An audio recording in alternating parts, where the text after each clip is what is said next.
সম্মানিত উপস্থিতি, গত বছর এই মাহে রমজানে অনেক মানুষ ছিল যাদের সাথে আমরা উঠা বসা করেছি, চলাফেরা করেছি, কথাবার্তা বলেছি, এক কাতারে নামাজ পড়েছি। আজ এ রমজানে তারা নেই। এমনও হতে পারে আগামী রমজান আমরা কেউ নাও পেতে পারি।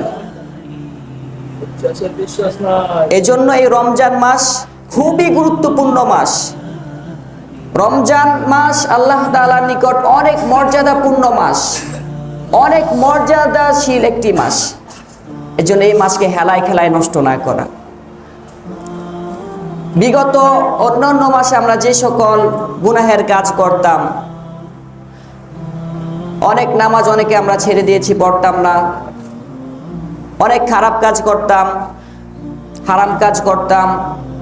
যেহেতু আল্লাহ তাআলা রমজান পর্যন্ত আমাদেরকে পৌঁছে দিয়েছে, আমরা আল্লাহ তাআলার কাছে তওবা করি, আল্লাহ বিগত দিনে যা হয়েছে হয়েছে, এই মাসটা ইনশাআল্লাহ আমরা ভালো হয়ে যাব।